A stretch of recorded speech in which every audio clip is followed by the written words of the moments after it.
அப்போஸ்தலர் 8:29. ஆவியானவர் ம். நீ போய் அந்த ரதத்துடனே சேர்ந்து கொள் என்று பிலிப்புடனே சொன்னார். கண்களை மூடி ஜெபிப்போம். கிருபையுள்ள தேவனே, உடைய அற்புத கரங்களிலே எங்களை ஒப்புக் கொடுக்கிறோம். இந்த காலவெளியில் எங்களோடு நீர் பேசும் என்று ஜெபிக்கிறோம். இயேசுவின் நாமத்தில் ஜெபிக்கிறோம் நல்ல பிதாவே. எல்லாராமே சொல்வோம். ஆவியானவர் நீர் போய் அந்த ரதத்துடனே சேர்ந்து கொள் என்று பிலிப்புடனே சொன்னார். பிலிப்பு பந்தி விசாரிப்பு வேலை செய்கிற தேவனுடைய மனுஷனாக இருந்தான். தேவன் அவனை ஆசீர்வதித்திருந்தார். அவன் சீசனாக, தேவனுடைய வேலைக்காரனாக, தேவனுடைய நாமத்தை மகிமைப்படுத்துறவனாக இருந்தான். ஆனால் அந்த ஆவியானவர் சொல்லுகிற ஒரு காரியம் என்ன என்றால், அங்க கந்தாகே என்ற ஒரு மந்திரி ரதத்தில் போய்கொண்டிருக்கிறான். அந்த போய்கொண்டிருக்கிற அந்த ரதத்தில் நீ சேர்ந்து அவன் வாசிக்கிற வசனத்தை அவனுக்கு விளக்கி சொல்லு என்று தேவன் பிலிப்புவை ஆவியினாலே அவனை நிரப்பினார். ஆமென் சொல்லுங்க பாப்போம். சொல்லும் போது அவன் ஒரு காரியத்தை சொல்லுகிறான். பிலிப்புக்குள்ளே கர்த்தருடைய வார்த்தை இருந்தது. ஆமென். ஆனால் அங்கே ரதத்துல உட்கார்ந்து அந்த ரதத்துல போய்கொண்டிருந்ததானே அந்த மந்திரிக்கு கைகளிலே வேதம் இருந்தது. ஆனால் அந்த வேதம் அவனுக்கு விளங்கவில்லை. அல்லேலூயா. வேதம் அவனுக்கு விளங்கவில்லை. ஸ்தோத்திரம். ஆனால் அவன் வேதத்தை வாசித்துக் கொண்டிருக்கிறான். இவன் கைகளிலோ வேத புஸ்தகமாய் எழுத்தின்படியோ அங்கே பிலிப்பின் கையில வேறு எதுவும் இல்லை. ஆனால் அவன் இருதயத்துக்குள்ள கர்த்தருடைய ஆவியானவர் இருந்தபடியினால் பிலிப்புக்கு கர்த்தர் சொன்ன வார்த்தை, நீ போய் அந்த ரதத்தோடு சேர்ந்து கொள். ஆமென் சொல்லுங்கள். ஆமென். அல்லேலூயா. நல்ல பலமான ஒரு ஆமென் சொல்லுங்க பாப்பா. ஆமென். நீ போய் அந்த ரதத்தோடு சேர்ந்து கொள். சேர்ந்து அந்த மனிதர்களுக்கு, அந்த கந்தாகை மந்திரிக்கு அவன் வாசிக்கிற அந்த ஏசாயா தீர்க்க தரிசன புத்தகத்தினுடைய விளக்கத்தை நீ அவனுக்கு அறிவி என்று தேவனுடைய ஆவியானவர் பிலிப்புவை கர்த்தர் ஏவினார். 34 வசனத்துல பார்க்கும்போது அந்த 8:34 மந்திரி பிலிப்புவை நோக்கி தீர்க்கதரிசி யாரை குறித்து இதை சொல்லுகிறார்? தம்மை குறித்தோ வேறொருவரை குறித்தோ என்ன சொல்ல வேண்டும் என்று கேட்டுக்கொண்டான். ஆமென். அப்பொழுது பிலிப்பு பேசத் தொடங்கி இந்த வேத வாக்கியத்தின் மேல பாத்தீங்கன்னா 32ல பார்க்கும்போது அவன் அந்த வாசித்த வேத வாக்கியம் என்னவென்றால், அவர் ஒரு, நானே வாசிக்கிறேன், அவன் ஒரு ஆட்டை போல அடிக்கப்படுவதற்கு கொண்டு போகப்பட்டார். மயிர் கத்திரவனுக்கு முன்பாக சத்தமிடாதிருக்கிற ஆட்டை போல அவர் தமது வாயை திறவாமல் இருந்தார். ஏசாயா 50 ஸ்தோத்திரமா 50 நம்பர் சொல்லுங்க பாப்போம். டக்குன்னு சொன்னீங்கன்னா 100 ரூபாய் தருவேன். என் பாக்கெட்ல ஐயா கொடுத்த காசு கையில இருக்கு. டக்குன்னு சொல்லுங்க. எத்தனை? 53 7. வாங்க சீக்கிரம் வாங்க. எங்க 100 ரூபாய் இல்லையே. 53:7 எதுல? ஏசாயா தீர்க்கதரிசில. என்னது? முடிஞ்ச உடனே. ஆமா, ஜோர கை தட்டுங்க. ஆமா, சுகந்திக்கு நல்லா கை தட்ட மாட்டேங்க பாருங்க. அதுல என்ன சொல்லப்பட்டிருக்குதுன்னா, ஏசாயா தீர்க்கதரிசி மூலமாய் பிறப்பை சொன்ன ஆண்டவர் அவருடைய பாடு மரணத்தையும் தேவன் அங்கே சித்தரித்து வைத்திருந்தார். இதை கந்தாகே என்ற ஒரு மந்திரி, நல்லா தயவு செய்து கவனமா கேளுங்க, கந்தாகே என்ற மந்திரி அதை வாசிக்கிறான். வாசித்தும் அவனுக்கு விளக்கம் தெரியாததுனாலே அதை ஒரு புஸ்தகமாக வாசித்துக் கொண்டிருந்தானே தவிர அவனுக்கு அது ஒன்றும் விளங்கவில்லை. இதுலதான் இப்ப நம்ம கற்றுக்கொள்ள போகிறோம். கை தூக்கி ஒரு ஆமேன் சொல்லுங்க பாப்போம். நல்ல பலமான ஆமேன் சொல்லுங்க. அல்லேலூயா. விளங்காத ஒன்றை வாசித்துக் கொண்டிருக்கிற ஒரு மந்திரி. சொல்லுங்க இந்த வார்த்தையை. இன்றைக்கு உள்ள உலகமும் சபையும் என்ன நிலையில் தான் இருக்குது? வாசிக்கிறது, செய்கிறது எதுவுமே அவங்களுக்கு என்ன செய்யறது இல்ல, விளங்குறதே இல்லை. விளங்கி செய்கிறதை காட்டிலும் விளங்காம செய்யறது நிறைய. ஆமென். ஒரு தம்பிட்ட போய் இந்த வேலையை உனக்கு பிடிச்சி சரியா? கிடையவே கிடையாது. ஏன்ப்பா அது செய்யற? எங்க அப்பா இந்த வேலையில சேர்த்து விட்டார். அப்ப ஏன் இந்த வேலையில இவ்வளவு ஆர்வமா செய்யறேன்? வேற வழி இல்லாம இதை செய்துட்டு இருக்கிறேன். எத்தனை பேர் பிடிச்ச வேலை செய்யறோம், எத்தனை பேர் பிடிக்காத வேலை செய்யறோம்? கொஞ்சம் யோசனை பண்ணி பாருங்க. பிடிச்ச வேலையை செய்யறதை காட்டிலும் பிடிக்காத வேலை செய்யறவருடைய எண்ணிக்கை அதிகம். அல்லேலூயா. இந்த விஷயம் எனக்கு விருப்பமே கிடையாது. அல்லேலூயா. நேத்து ஒரு பாப்பா என்கிட்ட சொல்லும்போது சொல்றா, நான் சிவில் இன்ஜினியர் படிச்சிருக்கிறேன். ஆனா சிவில் இன்ஜினியர் படிச்சு சிவில் இன்ஜினியரா 1 வருஷம் ஒர்க் பண்ணேன். ஆனா அதுல எனக்கு 1% கூட விருப்பமே கிடையாது. அப்ப ஏப்பா இதை செஞ்ச? வீட்டுல உள்ளவங்க அதை எனக்கு போக்கஸ் பண்ணாங்க, அதனால படிச்சேன். ஆனா எனக்கு மேல எனக்கு டயட்டிஷியன் மேல, நியூட்ரிஷன் மேல, எனக்கு மோட்டிவேட் ஸ்பீக் பண்றதுக்கு எனக்கு அது மேல எனக்கு ஆசை இருக்குது. ஆனா நான் படிச்சது ஒண்ணு. பாருங்க, இன்றைக்கு நிறைய பேர் படிச்சது ஒண்ணு, செய்கிறது ஒண்ணாய் இருக்கிறது. அல்லேலூயா. இதுக்கு காரணம் என்ன? அவர்களுக்கு அதிகாரம் இருந்தது. கந்தாகை மந்திரி யாரு? மந்திரின்னு சொன்னா அவனுக்கு என்ன உண்டு? ரதம் இருக்கிறது. அந்த நாட்களே ரதம் என்றால் இன்றைக்கு அவன் அவன் அவன் எவ்வளவு பெரிய கார்ல போயிருந்திருக்க முடியும்? இன்றைக்கு உள்ள மந்திரி எப்படி போனாங்களோ அதை காட்டிலும் பயங்கரமா தான் போயிருப்பான். அல்லேலூயா. பணம் இருந்தது, அதிகாரம் இருந்தது. ஆமே. வேற என்ன இருந்திருக்கும்? ஒரு அதிகாரி கிட்ட, ஒரு மந்திரி கிட்ட வேற என்ன இருக்கும்? அதிகாரம் இருந்துச்சு, அவனுக்கு ஞானம் இருந்துச்சு, உலக ஞானம் இருந்தது, உலக படிப்பு இருந்தது. இது எல்லாம் இருந்தும் தேவனுடைய வசனத்தை விளங்கி கொள்ளக்கூடிய அறிவே அவனுக்கு இல்லை. ஆமே. அறிவில்லாத ஒரு கூட்டம் வேதத்தை கையில வச்சுட்டு வாசிக்கிறதை தவிர அதுல புத்தி இல்லாம போய் கொண்டே இருக்கிறது. இன்னைக்கு நமக்குமே நம்ம கையில வேதத்தை கர்த்தர் கொடுத்திருக்கிறார். இது எத்தனை முறை நம்ம விளங்கி நம்ம வாசித்திருக்கிறோம்? இது எத்தனை முறை நம்ம ஈர்க்கப்பட்டு நம்ம வாசிக்கிறோம்? ஏன் நம்மளால பைபிள் தொடர்ந்து வாசிக்க முடியல? அல்லேலூயா. ஒண்ணுமே புரியாம இருக்கணும், இல்லைன்னா எல்லாம் புரிஞ்சதா இருக்கு. நம்ம யாரு? சொல்லுங்க பாப்போம். நல்லா புரிஞ்சாளா, ஒண்ணுமே புரியாதாளா? சொல்லுங்க பாப்போம். அரைகுறையா புரிஞ்சாலு மறுபடியும் அதை என்ன செய்வாங்க? எத்தனை பேரு அந்த நாட்கள்லயாவது எப்பமாவது புஸ்தகத்தை உங்களுக்கு பிடிச்சதா நீங்க நல்லா வாசித்திருக்கீங்க? வாசிச்ச பழக்கமே எங்கள்ட்ட இல்லையே பாஸ்டர். பின்னாடி கை தூக்க மாட்டீங்களா யாரும்? இந்த நாட்கள் நாங்க அந்த கதைகள் புஸ்தகங்கள், இந்த நாவல், புலி மாமா கதை, அந்த கதை, இந்த கதை இதெல்லாம் நாங்க வாசித்த பழக்கம் உண்டா யாருக்காவது? கை தூக்கி பாருங்க பாப்போம். 2 கை தான் தூக்குது. சிலர் அந்த நாள்ல இந்த நாள் வரைக்கும் படிக்கவே இல்லை போல. படிக்காதுக்காய் கர்த்தருக்கு ஸ்தோத்திரம். படிச்சோம். எப்படி ஈர்க்கப்பட்டு படிச்சோம்? அந்த கதை மேல நமக்கு ஒரு ஈர்ப்பு இருந்தது. எங்க வீட்டுல நான் 2ஆம் 3ஆவது படிக்கும் போதுலாம் எங்க வீட்டுல தினமலர் பேப்பர் டெய்லி கொண்டு வந்து போடுவாங்க. அதுல வெள்ளிக்கிழமை ஆச்சுன்னா அதுல ஒரு தொடர் கதை வரும், இந்த கார்ட்டூனோட. நான் அந்த கார்ட்டூன் செய்தியை வாசிக்கிறதுக்கு எந்திரிச்ச உடனே முகத்தை கழுவிட்டு நான் அந்த பேப்பருக்காக காத்துட்டு இருப்பேன். வந்த உடனே இந்த சிறுவர் மலர் போய் எடுப்பேன். சிறுவர் மலர் வாசித்திருக்கீங்களா? ஆமே. எனக்கு அதுல ரொம்ப ஆர்வமா இருக்கும். அப்பெல்லாம் தர்பூசணி கிடையாது. தர்பூசணியை பத்தி ஒரு கதை வந்துட்டு இருந்துச்சு. அல்லேலூயா. ஜனங்களுக்கு என்ன கிடையாது? நீங்க பாக்குற தர்பூசணி அன்னைக்கு கிடையாது. சாமானியர்கள் கிடையாது. அது எங்க இருந்துச்சுன்னே தெரியாது. அதுல ஒருத்தர் காட்டுல திடீர்னு முளைச்சிச்சு. அந்த ஊர் மக்கள்லாம் அது ஒரு பேய் பழம் சொல்லி யாருமே அதை பிடிக்கவே இல்லை. அப்புறம் அந்த ஊர்ல இருக்கிற ஒரு பூசாரியை கொண்டு வந்து அதுக்கு மந்திரம்லாம் ஓதி அந்த ஊர் மக்கள்லாம் சுத்தி நின்னு அந்த பழத்துக்கிட்ட கொஞ்சம் கொஞ்சமா நெருங்கி நெருங்கி வந்தாங்க. தொடரும். ஐயோ, இது என்னன்னு தெரியல, நாளைக்கு பார்ப்போம். மறுபடியும் பக்கத்துல வந்து அதை தொடக்கும் போது அதை உடைச்சாங்க. உள்ள செக்கப்பா இருந்துச்சு. எல்லாரும் பயந்துட்டாங்க. இது ஏதோ ரத்தம், ஏதோ ஒரு குற்றம் சொல்லிட்டு தொடர்றதுக்கு ரொம்ப நேரம் கஷ்டப்பட்டு மறுபடியும் அங்கேயே உட்கார்ந்து இருந்தாங்க. அப்புறம் மறுபடியும் இன்னொரு பெரிய பூசாரி வந்து அதை தொட்டு பார்த்தாரு, ஒண்ணுமே செய்யல. அப்புறம் எடுத்து பார்த்தாரு, ஒண்ணுமே செய்யல. அப்புறம் எடுத்து வாயில வச்சு பார்த்தாரு, இனிப்பா இருந்தது. அப்புறம் எல்லாருக்கும் கொடுத்தாரு, வாங்கி சாப்பிட எல்லாரும் பயந்தாங்க. தொடரும். தர்பூசணி கதை. வேற எந்த கதை இல்லை. என்ன கதை இது? இன்னைக்கு உள்ள பிள்ளைக்கு பிறக்கும் போது என்னதான் பழக்குது?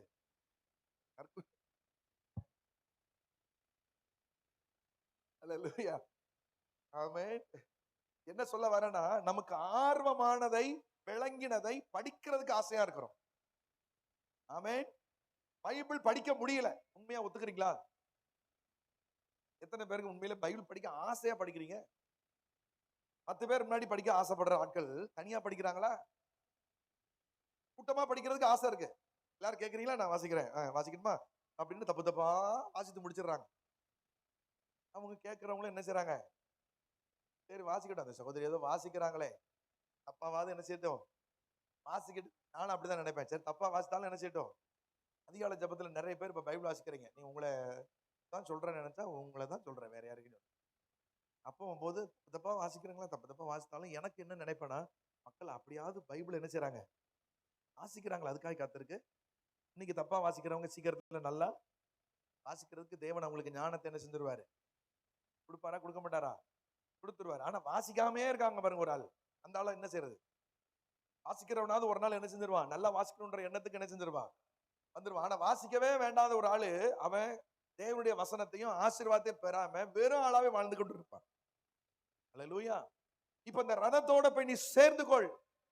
பிலிப்புக்கு கொடுக்கப்பட்டதான ஒரு டார்கெட் என்ன? நீ போய் அந்த ரதத்தோடு சேர்ந்து கொள். ஆமென். பிலிப்பு கையில என்ன கிடையாது? வேத புஸ்தகம் இல்ல. ஆனால் இவை எல்லாவற்றையும் உடைய இயேசு அவனுக்குள்ள இருந்தார். எனவே அதை விளக்கி சொல்லக்கூடிய ஆவியானவர் அவனுக்குள்ள இருந்தபடியினால் அவனை பார்த்து கர்த்தர் சொன்னார், நீ போய் பேசு, இந்த ரதத்தோடு சேர்ந்து கொள். ரதம் வேகமா ஓடக்கூடியது. இவனும் அந்த ரதத்தோடு ஓடினான். ஓடி அந்த ரதத்துல ஏற்றி கொண்டான். நீ வாசிக்கிறது உமக்கு விளங்குதா? விளங்கலையே. விளங்காத ஒன்ன வாசிட்டு இருக்கிற ஒரு கூட்டமாகவே இருக்குது இன்னைக்கு. அல்லேலூயா, ஆமென். சபைக்குள்ள அதிகாரம் இல்லை. பிலிப்புக்குள்ள என்ன கிடையாது? அதிகாரம் இல்ல. பிலிப்பு ஒரு பெரிய பணக்காரனா? டக்கு டக்குன்னு சொல்லுங்க. இல்ல. பிலிப்பு ஒரு பெரிய படிச்சவனா? சீக்கிரம் சொல்லுங்க. பெரிய படிச்சவனா? இல்ல. அவன் உலக விவரம் தெரிஞ்சவனா? அதிகாரம் உள்ளவனா? சொல்லுங்க. டக்கு டக்குன்னு சொல்ல மாட்டீங்களே. இவைகள் எதுவுமே இல்ல. ஆனா அவனுக்குள்ள இருந்தது என்ன? சத்தமா சொல்லுங்க. என்னது? ஆவியானவர். கைத்தட்டி ஆமென் சொல்லுங்க பாப்பா. அல்லேலூயா. இவங்க கை தட்டாம பொறுமையா உட்கார்ந்துருக்காங்க. வந்ததுக்காய் சோத்திரம். உங்களை கூட்டு வந்தவங்களை தான் வெளுக்கு. அவங்களுக்கு இப்ப தெரியுமா 2 மணி நேரம் உட்காந்துருக்காங்க. என்ன பேசிட்டு காசு பாவம். கொஞ்ச நேரம் பேசி பிடிப்பாரு. அது வரைக்கும் நம்ம தான் உட்காந்து அமைதியா காலம் நீட்ட முடியாது. இந்த நிலையில சர்ச்சில் போய் உட்காந்து பாருங்க. இந்த வயசுல யாராவது சர்ச்சுக்கு போயிருக்கீங்களா? அப்படி கம்முன்னு 2 மணி நேரம் 3 மணி நேரம் உட்காந்துருக்கீங்களா? சரி, அமைதியா உட்காந்து ஏன்னா அவங்க இப்போ நான் பொருளாதாரத்தை பத்தி பேசியிருக்கேன். இதெல்லாம் பேசுறேன் அப்படின்னு இருப்பா. அதனால அவங்களை கொண்டு வந்தவங்களுக்கு தான் நம்ம என்ன செய்யணும்? வாழ்த்துக்களை சொல்லணுமே தவிர இவங்களை சொல்லக்கூடாது. பாவம், நல்ல பிள்ளைங்க. ஆமென். இந்த நிலையில இருப்பாங்க. தெரிஞ்சு வந்து உட்கார்ந்துருக்கான் பாருங்க. அவன் எவ்வளவு கீழ்ப்படிதல் உள்ள பிள்ளை. அதை பாராட்டு. ஆமென், ஆமென். இப்ப தெரியும் அவங்க நம்மளை பத்தி தான் பேசுறாங்க. கர்த்தருக்கு மகிமை உண்டாகட்டும். அல்லேலூயா. இவங்களும் என்னன்னு விளங்காம உட்கார்ந்து இருக்கிற கூட்டம் தான். ஆமென். பிலிப்பு, நீங்க தான் பிலிப்பு. உங்க கையில எல்லாம் 3 பேர் கையிலயும் பைபிள் இருக்கு. ஆனா அவங்களுக்கு என்ன செய்யலாது? விளங்கவும் இல்லை. நம்மளுக்கும் நிறைய விஷயங்கள் என்ன செய்ய மாட்டேங்குது? விளங்க மாட்டேங்குது. விளங்குறதுக்கு நம்ம ஆர்வப்படுறதும், அதை தெரிந்து கொள்றதுக்கு நம்ம என்ன செய்யறது இல்லை? ஆசைப்படுறதும் கிடையாது. நாம ஒரு விஷயத்த பாதி பாதியா தெரிஞ்சு தப்பு தப்பா நம்முடைய மைண்ட்ல என்ன செஞ்சிடறோம்? ஏத்திக்கணும். ஆமென். அந்தாங்க மந்திரி செஞ்ச ஒரு நல்ல விஷயம் என்ன? அந்த ரதத்தை நிறுத்தி பிலிப்புவை என்ன செஞ்சான்? ஏற்றி கொண்டான். அல்லேலூயா. அவன் அதை விளக்கி சொன்னான். ஏசாயா தீர்க்கதரிசி 53ஆம் அதிகாரம், அவர் வாயில் வஞ்சனை இல்லை, அவர் அடிக்கப்படுகிற ஒரு ஆட்டை போல மயிர் கத்தரிக்கொண்டு முன்பதாக அவர் போனார். இந்த வசனத்தை அவன் விளக்கி சொல்லி இயேசு கிறிஸ்துடைய பாடு மரணங்களை மிக தெளிவாக அவனுக்கு பேசின போது, அடுத்து வருகிறது 36வது வசனத்துல வரும்போது, 7வது வசனத்துல வரும்போது பாத்தீங்கன்னா அவனுக்குள்ள ஒரு மாற்றம் வருகிறது. இவ்விதமாய் அவர்கள் வழி நடந்து போகையில் தண்ணீர் உள்ள ஒரு இடத்தில் வந்தார்கள். அப்பொழுது மந்திரி, இதோ தண்ணீர் இருக்கிறதே, நான் ஞானஸ்நானம் பெறுவதற்கு தடை என்ன? அதற்கு பிலிப்பு, நீ முழு இருதயத்தோடு விசுவாசித்தால் தடை இல்லை என்றான். அப்பொழுது அவன், இயேசு கிறிஸ்துவை தேவனுடைய குமாரன் என்று விசுவாசிக்கிறேன் என்று சொல்லி ரதத்தை நிறுத்த சொன்னான். அப்பொழுது பிலிப்பு மந்திரம் அந்த தண்ணீரில் இறங்கினார்கள். பிலிப்பு அவனுக்கு அல்லேலூயா ஒரே டேக்ல விளங்கின உடனே ஞானஸ்நானம் எடுத்துட்டான். ஞானஸ்நானம் எடுக்காத கூட்டம் என்னது? அவனுக்கு விளங்கல. அவனுக்கு சும்மா அவனை கூப்பிட்டு, நீ ஞானஸ்நானம் எடு, ஞானஸ்நானம் எடுனா என்னையா எப்ப பார்த்தாலும் ஞானஸ்நானம் ஞானஸ்நானம். ஞானஸ்நானத்தினால என்ன லாபம்? அவனுக்கு ஒண்ணுமே புரியல. புரியாத ஒரு கூட்டம். ஆமென். தயவு செய்து இந்த ஆண்டுல வேதத்தின் விஷயங்களை, தேவன் சொல்லுகிற விஷயங்களை, இந்த வேதத்தின் காரியங்களை கர்த்தர் இந்த 2026ல என்ன செய்ய போகிறார்? என்னை கொண்டு என்ன செய்ய போகிறார்? சொல்லுங்க இந்த வார்த்தையை. எல்லா வருஷமும் போல நீங்க தயவு செய்து நினைச்சிடாதீங்க. நான் அடிக்கடி இந்த வார்த்தையை சொல்றேன். 2026, 27 மிக கொடிய நாட்கள் இருக்கும். ஆமென். அரசாங்கத்துல தோத்திரம், தேசத்திலையும் ரொம்ப நெருக்கடியான சில சூழல்களை நாம சந்திக்க வேண்டியது நிலை இருக்கும். நம்ம ரொம்ப கவனமாகவும் விடணும். ஒரு நாளை வீணா செலவு பண்ணிடாதீங்க. அப்படிங்களா? ஒரு நாளை வீணா செலவு பண்ணிடாதீங்க. 1 மணி நேரம் வேல்யூ. கண்டிப்பா பணத்தை சம்பாதிச்சிடலாம். கண்டிப்பா வேற எதையும் சம்பாதிச்சிடலாம். ஒரு ஆள்கிட்ட சண்டை போட்டா கூட போய் காலில் விழுந்து மன்னிப்பு கேட்டு சரி பண்ணிடலாம்.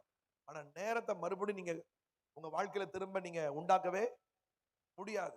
தேவன் உங்களுக்கு வைத்திருக்கிற ஒரு நாளை நீங்க முடிச்சுட்டு போயிட்டே இருக்கிறீங்க. ஆமென். ஒரு மனுஷன் 10 வயசு வரைக்கும் ஒரு பிள்ளை வாழ்ந்துச்சுன்னா அவன் எவ்வளவு 3650 நாள் வாழ்றான். அவ்வளவுதான். அதிகபட்சம் நம்ம ஒரு 40 வயசு இன்னைக்கு இருக்கிறோம் அப்படின்னா 40 வயசுல பாத்தீங்கன்னா ஒரு 13,000 நாட்கள் தான் நம்ம முடிச்சிருக்கிறோம். நமக்கு இருக்கிற நாட்கள் சொற்ப நாட்கள். எத்தனை பேர் இதை விசுவாசிக்கிறீங்க?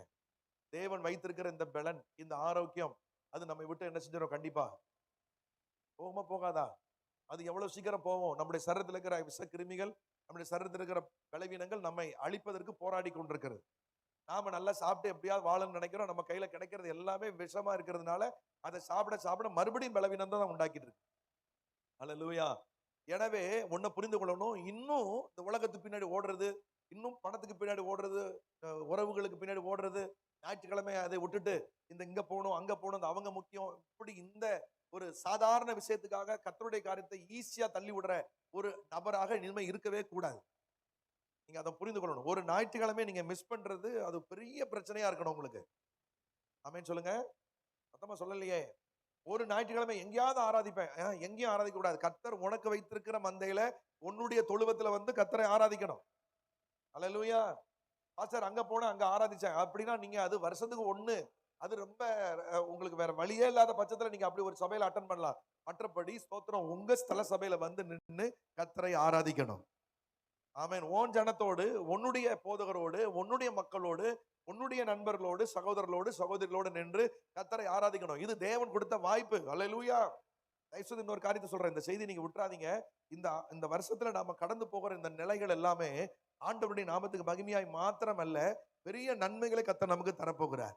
ஒரு காலம் வரும். அப்போ நீங்க புரிந்து கொள்வீங்க. நம்ம ஓடின ஓட்டம், நம்ம செஞ்சிருக்கிற ஓட்டம் இன்னும் கொஞ்சம் நல்லா இருந்திருந்தா, இன்னும் கொஞ்சம் ஆசையா ஓடி இருந்தா, இன்னும் கொஞ்சம் நான் தீவிரமா செய்திருந்தா இன்னும் நல்லா இருந்திருக்குமே என்று கண்டிப்பா ஒரு நாள் நினைச்சு நீங்க ஃபீல் பண்ணுவீங்க. அந்த அளவுக்கு தேவனுடைய எதிர்பார்ப்புகளும், தேவனுடைய நன்மைகளும், தேவனுடைய ஆசீர்வாதங்களும் உங்களை கொண்டு கர்த்தர் செய்ய வேண்டியவைகளை ஆண்டவர் வைத்திருக்கிறார். இதை நீங்க விட்டுறவே கூடாது. அல்லேலூயா. ஆமென் சொல்லுங்க பாப்பா. ஆமென். ஸ்தோத்திரம். நான் உங்களுக்கு புரிந்து கொள்றதுக்காக சொல்றேன். எனக்கு இப்போ வந்து பொருளாளர் பொறுப்பு இருக்குது, இந்த ரெப்ளிகேஷன் பொறுப்பு இருக்குது, குருசைடு பொறுப்பு இருக்குது. ஆரோனுக்கு மட்டுமே இவ்வளவு கொடுக்குறீங்களா அப்படின்னு என் மேல கொஞ்சம் ஒரு கேள்வி. எல்லாரும் போதவர்களுக்கும் தஞ்சாவூர்ல இருக்கிற போதவர்கள்லாம் ஆரோனுக்கே எல்லாம் கொடுத்துருக்கீங்களே, ஆரோன் தான் எல்லாம் செய்வாரா, அவருக்கே கொடுத்துட்டு இருக்கீங்களே. ஸ்தாபனம் ஒரே வார்த்தை சொல்லிட்டாங்க. ஸ்தோத்திரம். என்ன சொல்லிட்டாங்க? ஆரோன் தான் அந்த குருசைடுக்கான திட்டத்தை தமிழ்நாடு முழுவதும் செய்ய சொல்லி சொன்னா, அவன் சொன்ன திட்டம் நல்லா இருக்குன்றதுனால அவனை தமிழ்நாடு முழுவதும் அனுப்ப முடியாதுன்றதுனால தான் அவனுக்கு ஒரு 10 மாவட்டம் கொடுத்துருக்கிறோம். அவன் தான் அந்த கூட்டத்தை செய்வான். அவன் செய்யலைன்னா தமிழ்நாடுக்கே கிடையாது அப்படின்ட்டாங்க. ஆமென். ட்ரெஷரர் பொறுப்பு, அவன் பொருளாதாரத்துல அவன் எவ்வளவு கொடுத்தாலும் ₹1 காசு வீணாகாது, கரெக்டா வச்சிருக்கிறான், அவன்கிட்ட தான் நம்ம கொடுக்கணும் அப்படின்னு கொடுக்க ஆரம்பிச்சிட்டாங்க. ஆமென். ஒவ்வொரு விஷயத்துக்கு பின்னாடியும் நிறைய வேலைகள் கொடுத்துட்டு இருக்கோம். சபை வேலையோட ஓடுது. எனக்கு கட்டணும்னு ஆசை வருது. இங்க வரும்போது அதை செய்யணும்னு நினைக்கிறோம். நம்ம பிள்ளைகளுக்கு கர்த்தர் பாடங்களை கொடுக்கிறார். ஸ்தோத்திரம். மைக்கேல் பிரதர்ட்ட பேசும்போது ஒரு பாரம் வருது, இவாட்ட பேசும்போது ஒரு பாரம் வருது, மற்ற பிள்ளைகள்ட்ட பேசும்போது ஒரு பாரம் வருது. ஒவ்வொரு உறுப்பிலையும் ஒரு பாரத்தை கொடுத்துருக்கிறாரு. இதை கன்வே பண்ணணும், இதை செயல்பாட்டுக்குள்ள கொண்டு வரணும். இன்னும் ஒவ்வொருவருக்கும் கர்த்தர் பாரங்களை கர்த்தர் கொடுக்க வேண்டும். அவங்களுடைய பாரங்களை செயல்படுத்தணும். நாம் எல்லாருமே தேவனுடைய நோக்கத்தை நிறைவேற்ற ஒரு கடைசி ஓட்டத்தை ஓடுவது போல நாம தீவிரமாக வேண்டும். ஆமென். இல்ல பாத்தீங்களா?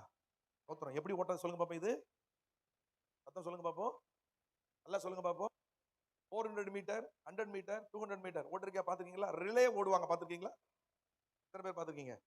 ரிலே ஓடும்போது ஒருத்த கையில கையில கொடுத்துருப்பாங்க. அவன் வந்து ஃபர்ஸ்ட் ரவுண்டு ஒரு ரவுண்டு வருவான். அது 800 மீட்டர். 800 மீட்டர் அதை ஓடி வந்துருவான். அது 4 ரவுண்ட் அடிக்கணும். 2வது ரவுண்ட் அடிக்கும், இன்னொரு கொடுப்பான், இன்னொரு கொடுப்பான். 3வது ரவுண்டு வந்து கடைசி ஃபைனல் வரும்போது அவன் எப்படி ஓடுவான்? முதல்ல ஓடும்போது மாதிரி ஓடுவானா? கடைசி ஓட்டம் எப்படி ஓடும்? எப்படி ஓடுவான்? அவன் ஓடுற போது என்ன நினைச்சு ஓடுவான்? பின்னாடி ஓடுற மற்றவங்களும் ஓடுறதே கவலை கிடையாது. 8 ட்ராக் இருக்கும். அந்த 8 ட்ராக்லயும் ஸ்தோத்திரம் இவன் தான் முன்னாடி போறான்னு ஓடுவான். சரியா? அப்புறம் இல்லையா? உசைன் போல்ட் அவனை பத்தி கேள்விப்பட்டிருக்கீங்களா? அவன் ஒரு ட்ரிப்பு தோந்து போயிட்டான். அவனுக்கு அது மான பிரச்சனை ஆயிடுச்சு. அவன் கால் வேற ஒடிஞ்சு போச்சு. மறுபடியும் ஒரு இரும்பு காலை செட் பண்ணான். செட் பண்ணி அந்த மனித ஓட்டத்துல இவ்வளவு ஓடுனா அது ஒரு பாயிண்ட் சொல்லுவாங்க, எனக்கு சரியா ஞாபகம் இல்ல. இவ்வளவு தூரம் ஓடுனா என்னது 9.86 அவளுக்கு மேல ஓடுனா ரத்த குழாய்கள் என்ன செஞ்சிடும். ஆனா அதையும் தாண்டி சாதிச்சிட்டான். இது எது ஆண்டவர் அவனுக்கு உதவி செஞ்சாரு? அவனுக்குள்ள இருந்த ஒரு வெறி. ஆமென். உலக மனுஷனுக்கே இது சக்சஸ் பண்ண முடியுதுன்னு சொன்னாங்க.